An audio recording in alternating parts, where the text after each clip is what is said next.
नमस्कार दोस्तों, स्वागत है आपका जीएस तैयारी चैनल में। दोस्तों, आज के वीडियो लेक्चर में हम लोग बंगाल के नवाब और ईस्ट इंडिया कंपनी के बारे में जानेंगे, इनके संबंधों के बारे में जानेंगे, किस तरह से बंगाल के नवाब जो हैं वो ईस्ट इंडिया कंपनी से हार जाते हैं और उसके बाद ईस्ट इंडिया कंपनी का पूरी तरह से वर्चस्व जो है वो बंगाल पर हो जाता है। बंगाल, बिहार, उड़ीसा जो है मिल कर के बंगाल बनता है। तो स्टार्ट करते हैं बंगाल के नवाब और ईस्ट इंडिया कंपनी। तो बंगाल के नवाब में जो पहला बंगाल का नवाब हुआ है उसका नाम है मुर्शिद कुली खां।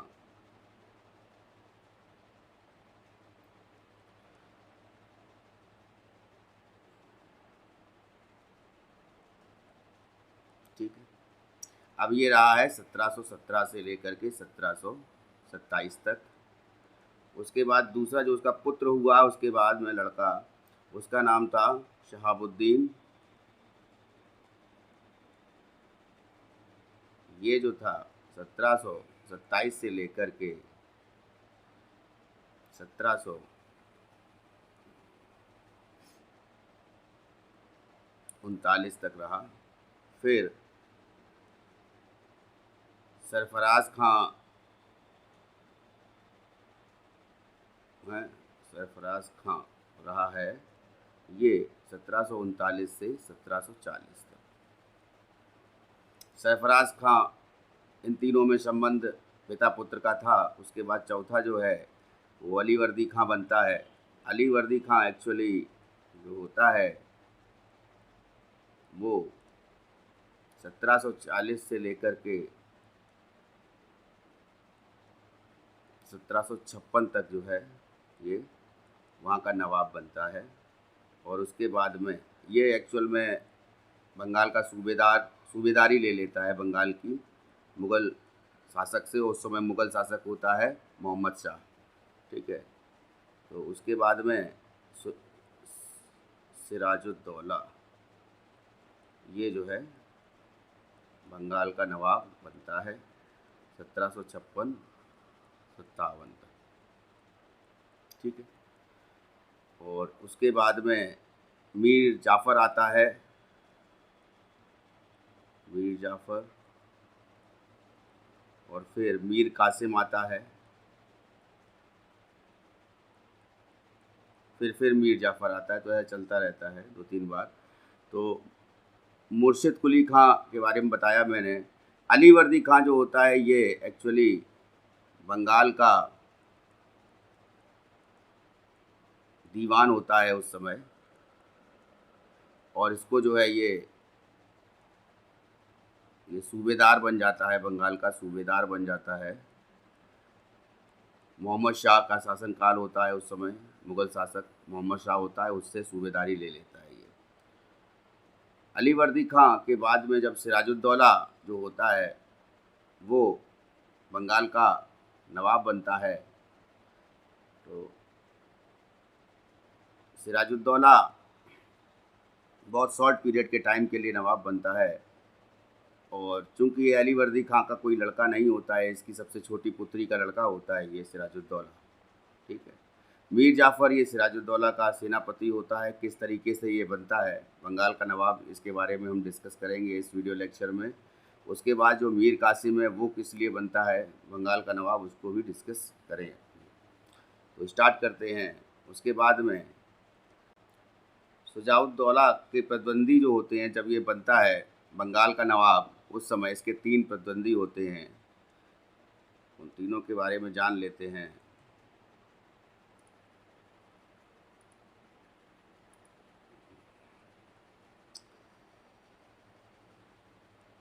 पहला जो प्रतिद्वंदी होता है वो शौकत जंग होता है। ये पूर्णिया का नवाब होता है। पूर्णिया का नवाब घसीटी बेगम होती है।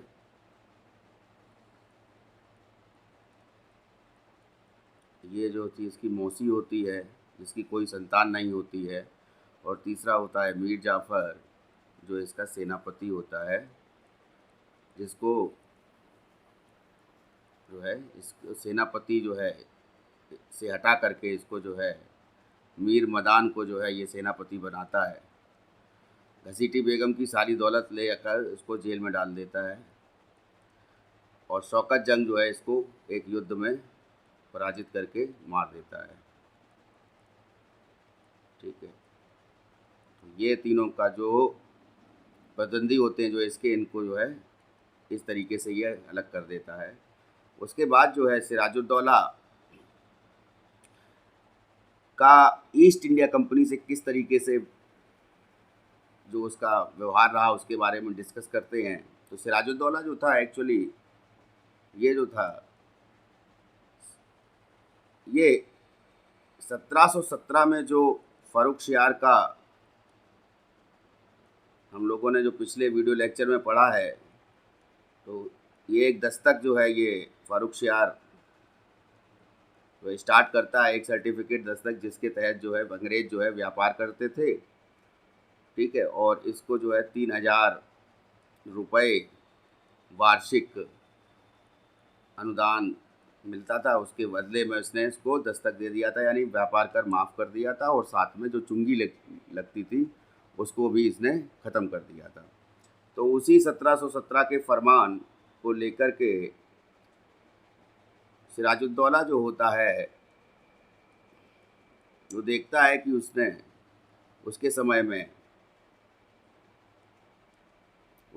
में दस्तक का दुरुपयोग हो जाता है, भ्रष्टाचार बढ़ जाता है।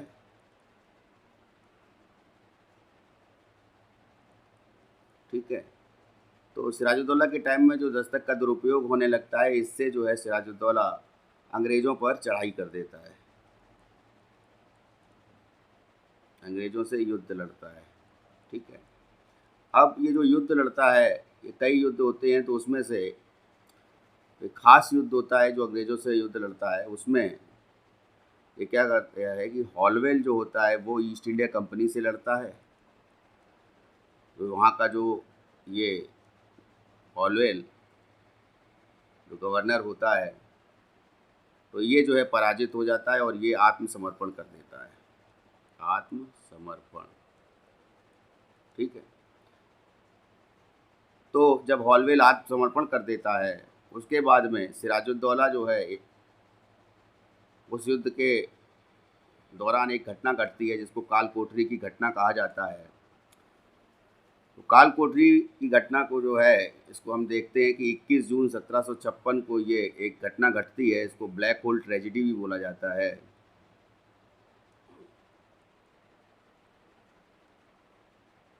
ठीक है, इस ब्लैक होल ट्रेजिडी में क्या होता है, एक कमरा होता है, तो उसका डायमेंशन होता है 18 क्रॉस 14 क्रॉस 10 फीट का,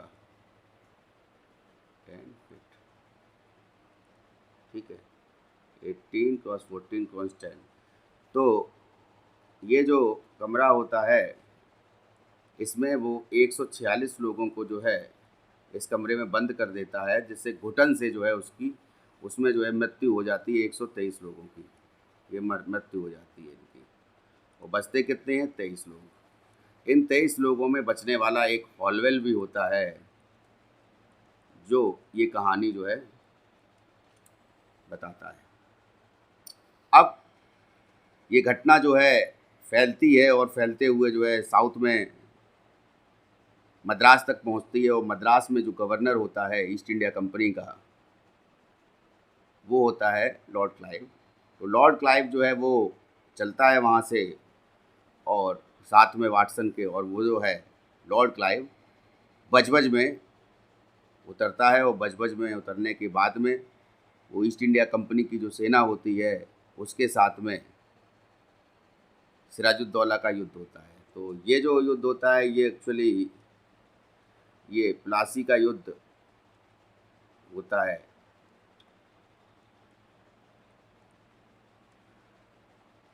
अब प्लासी के युद्ध से पहले की घटना हम जान लें कि सिराजुद्दौला को वो चाहता है कि सिराजुद्दौला को ये चाहता है जो ये क्लाइव होता है, क्लाइव जो है ये चाहता है कि किसी तरीके से हम उसको जो है सिराजुद्दौला को युद्ध युद्ध के लिए उकसाएं। और युद्ध को उकसाने के लिए वो क्या करता है, एक बहाना लगाता है कि तुमने अलीनगर की संधि का दुरुपयोग किया है, मिसयूज़ किया है, उसको माना नहीं है। तो अलीनगर की संधि एक्चुअल में क्या होती है उसके बारे में जान लीजिए। अलीनगर की संधि ये जो है कालकोटरी घटना के बाद में ये अलीनगर की संधि की जाती है। तो अलीनगर की संधि जो है उस समय फारूक सियान का फरमान जो होता है उसका अधिकार वापस ले लिया जाता है।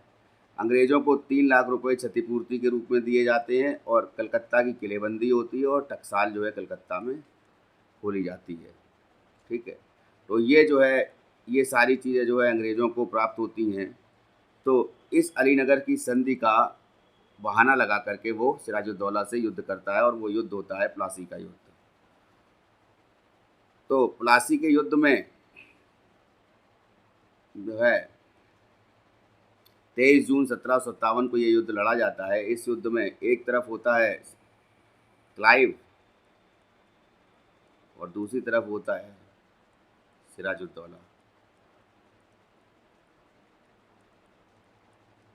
अब ये क्यों है कि अलीनगर की संधि का दुरुपयोग किया है, आपने मिसयूज़ किया है, या फिर अलीगढ़ की संधि को जो है आपने फॉलो नहीं किया है, माना नहीं है, इस पर जो लेकर के जो क्लाइव है वो सिराजुद्दौला से युद्ध करता है।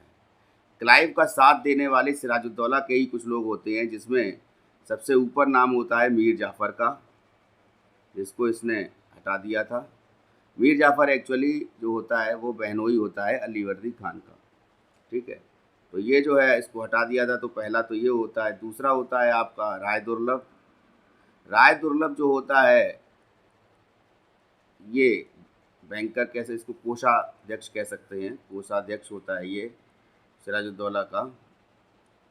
और तीसरा जो होता है वो होता है जगत सेठ। ये बैंकर होता है, बंगाल का सबसे बड़ा बैंकर। और ये तीनों लोग जो है, इसके साथ में एक चौथा अमीचंद भी होता है, अमीचंद। तो ये लोग जो है इसके अगेंस्ट में खड़े हो जाते हैं सिराजुद्दौला। मीर जाफ़र जो है सेनापति होता है इसका, इसी की तरफ से लड़ता है सिराजुद्दौला की तरफ से, लेकिन वो उसके अगेंस्ट में लड़ता है। और इसके इसके जो साथ में होते हैं वो मीर मदान, जिसको इसने मीर जाफ़र की जगह बनाया था, और दूसरा जो था, दूसरा पर्सन होता है मोहनलाल, ये भी सेनापति होता है। ठीक है, तो इसमें क्या होता है, लॉर्ड क्लाइव जो है और सिराजुद्दौला के बीच में जो ये प्लासी का युद्ध होता है, इसमें क्लाइव जीत जाता है और सिराजुद्दौला जो है वो हार जाता है। तो जब लॉर्ड क्लाइव जीत जाता है तो प्लासी के युद्ध में, तो उसके बाद जो है सिराजुद्दौला वो मुर्शिदाबाद भाग जाता है। और उसके बाद में कहा जाता है कि जो मीर जाफ़र का लड़का होता है मीरन, तो वो जो मीरन होता है वो मीरन इसको मरवा देता है सिराजुद्दौला को वहाँ पर।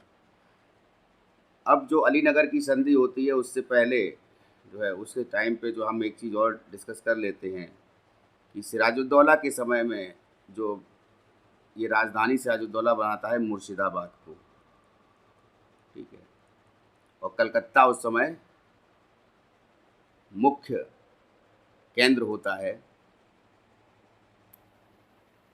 डॉकयार्ड भी होता है कलकत्ता इसलिए। तो ये मुर्शिदाबाद में राजधानी बनाता है, तो कलकत्ता को जो है एक मानिक चंद होता है उसको सौंप करके कलकत्ता को सौंप करके उसको और मुर्शिदाबाद चला जाता है। मुर्शिदाबाद चला जाता है, उसके बाद में तब ये प्लासी का युद्ध होता है। और प्लासी के युद्ध में ये प्लासी जो है, आप समझ लीजिए कि प्लासी कहाँ पर है, नादिया ज़िला जो है गंगा किनारे बसा हुआ है प्लासी, एक गांव, वहाँ पर जो है। अब उसके बाद में जब ये सिराजुद्दौला हार जाता है, तब लॉर्ड क्लाइव जो है वो मीर जाफ़र को बंगाल का नवाब कह सकते हैं बनाता है। तो बंगाल का नवाब ये 1757 से 1760 तक रहता है और ये इसको जो है क्लाइव का गीदड़ बोला जाता है। और ये बंगाल का नवाब जब रहता है मीर जाफ़र, तो ये दस्तक का दुरुपयोग होने लगता है। फिर से जो है कंपनी, ईस्ट इंडिया कंपनी जो है वो ईस्ट इंडिया कंपनी के द्वारा भ्रष्टाचार होने लगता है। भ्रष्टाचार बढ़ जाता है, बहुत ज़्यादा बढ़ जाता है क्लाइव के टाइम पे, ठीक है। लेकिन एक वक्त ऐसा आता है जब क्लाइव जो होता है वो इंडिया से चला जाता है हॉलवेल को सौंप करके। कलकत्ता जो है हॉलवेल को सौंप करके चला जाता है। और उसके बाद में वेंसिटार्ट आता है। वेंसिटार्ट बहुत ही 1760 में जो है वेंसिटार्ट आता है। और वेंसिटार्ट जो है ये जो होता है ये बहुत ही फंडामेंटल पर्सन होता है, बहुत ही ज़्यादा ईमानदार आदमी होता है। तो इसके टाइम पे वेंसिटार्ट की क्रांति भी कहा जाता है। तो इसके टाइम पे जो है ये क्या करता है, इस भ्रष्टाचार के खिलाफ हो जाता है जो कंपनी के ईस्ट इंडिया कंपनी की होती है, और दस्तक के दुरुपयोग के खिलाफ हो जाता है, ठीक है। तो उससे क्या होता है कि वेंसिटार्ट जब इसके खिलाफ में हो जाता है तो मीर जाफ़र को वो अपदस्थ कर देता है, हटा देता है, और उसकी जगह जो है मीर कासिम को वो बंगाल का नवाब बना देता है। अब उसके बाद में मीर कासिम जो है वो बना रहता है। तो मीर कासिम जो उसके बाद 1763, तो ये हमने अभी देखा था 1760 तक ये रहता है, और 1760 से 63 तक ये रहता है, ठीक है, मीर कासिम। तो मीर कासिम तो वेंसिटार्ट जो है के साथ में कुछ सहयोगी लोग भी होते हैं, मेंबर्स भी होते हैं कमेटी के। तो एक कमेटी मेंबर जो सदस्य होते हैं वो जो हैं इसका अपोज करते हैं मीर कासिम का, क्योंकि ये भ्रष्टाचार नहीं होने देता है और दस्तक का दुरुपयोग नहीं होने देता है, बहुत ही ईमानदार रहता है और बहुत ज़्यादा जो है रूल्स फॉलो करवाता है। जिससे मीर कासिम जो के खिलाफ में जो ये सदस्य होते हैं जो ईस्ट इंडिया कंपनी के, ये क्या करते हैं, मीर कासिम को वहाँ से हटा करके जो है फिर से जो है मीर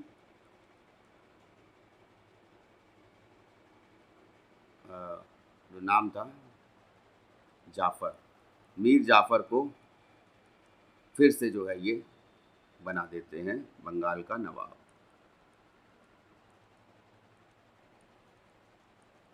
तो इसको इतने होने में एक युद्ध होता है जिसको बोलते हैं बक्सर का युद्ध। बक्सर का युद्ध।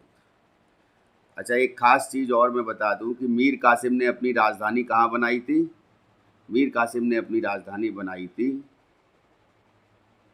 मुर्शिदाबाद को हटा करके बिहार में, ठीक है। तो बिहार में जो जगह है उसको जो है उसने राजधानी बनाया था। तो मीर कासिम ने बिहार में मुंगेर को राजधानी बनाया था, ठीक है, ये याद रखिएगा, ये पूछा जाता है। तो बक्सर का युद्ध जो है उसके बाद लड़ा जाता है 1764 में। अब हम आते हैं बक्सर के युद्ध में जो 22 अक्टूबर 1764 में लड़ा जाता है। बक्सर के युद्ध में क्या होता है कि एक तरफ अब जब ये हार जाता है, मैंने ये कहा ना कि यहाँ पर ये लॉर्ड क्लाइव से कौन हार जाता है,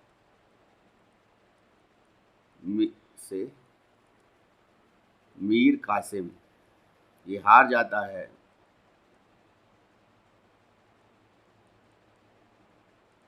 और उसके बाद में मीर कासिम जो है ये हारने के बाद में बक्सर का युद्ध होने तक ये अवध के सूबेदार जो होता है, अवध का सूबेदार बोल सकते हैं या नवाब बोल सकते हैं। वहाँ का नवाब जो है वो सूबेदार बन जाता है मुग़लों का। तो अवध का जो नवाब होता है वो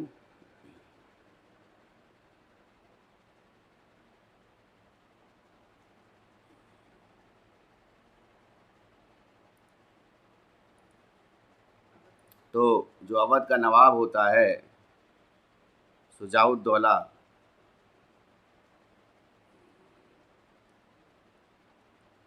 शुजाउद्दौला, तो इसके पास ये भाग जाता है। और शुजाउद्दौला जो है शाह आलम द्वितीय, जिसको अली गौहर के नाम से भी जाना जाता है, अली गौहर इसका असली नाम था।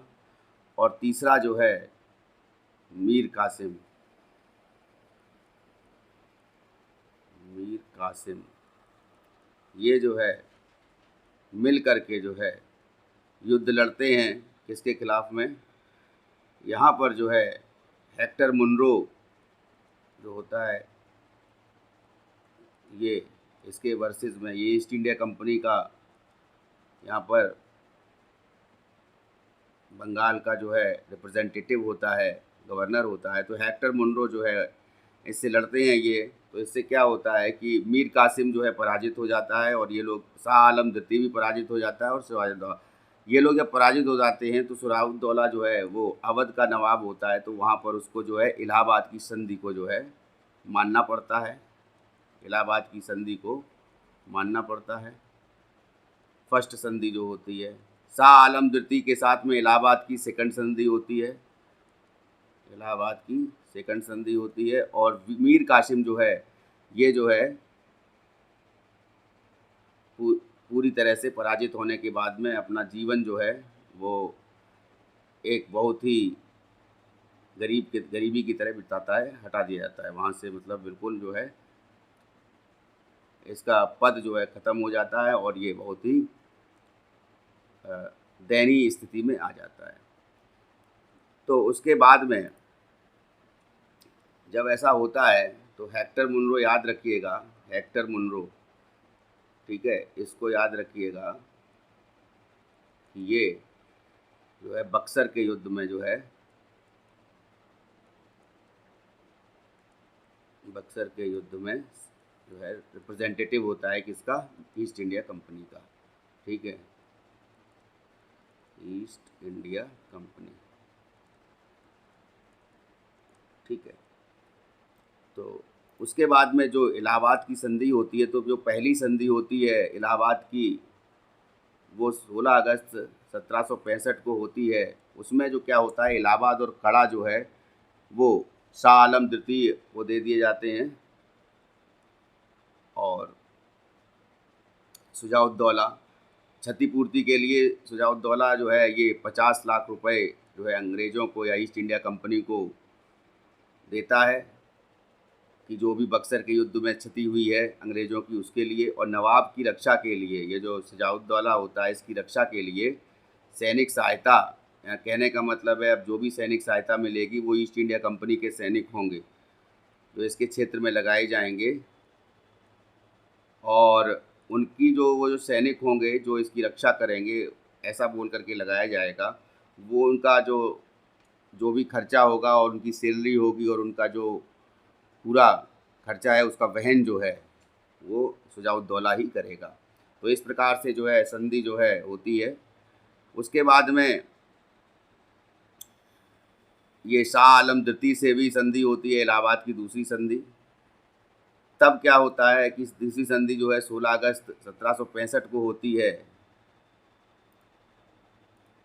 इसके साथ जब संधि होती है तो बंगाल, बिहार, उड़ीसा जो है ये कंपनी को दे दिया जाता है। तो ये भी जो है 1765 में ही होती है, लेकिन इसका एग्जैक्ट डेट जो है 16 अगस्त नहीं होती है, इसकी एग्जैक्ट डेट कुछ और होती है। तो 1665 ही हम मान लेते हैं इलाहाबाद की दूसरी संधि। तो बंगाल, बिहार, उड़ीसा जो है कंपनी के अधीन आ जाता है, ईस्ट इंडिया कंपनी।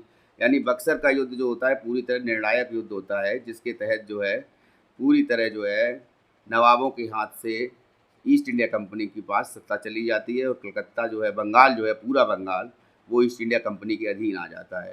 तो बंगाल बिहार उड़ीसा कंपनी को मिल जाता है। बादशाह जो होता है उसको जो है 26 लाख रुपए पेंशन मिलती है और वो बादशाही से हट जाता है एक तरह से, मतलब उस पर भी ईस्ट इंडिया कंपनी का ही पूरा शासन हो जाता है। और जो भी बादशाह के पास कोई रूल्स रेगुलेशंस या बादशाह जो होता है नाम का बादशाह केवल हो जाता है। और अवध जो है वो वापस सुजाउद्दौला को मिल जाता है।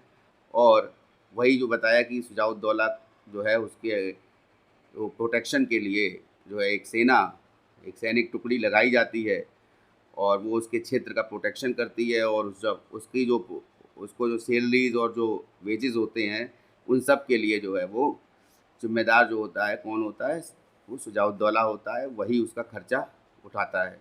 तो इस प्रकार से जो है हमने अब जाना कि बंगाल का नवाब और ईस्ट इंडिया कंपनी का जो ये चैप्टर है इसको, इसमें हमारा जो युद्ध है प्लासी का युद्ध, बक्सर का युद्ध, ये इम्पोर्टेंट युद्ध है। बक्सर जो है ये बिहार में है और किस तरीके से जो है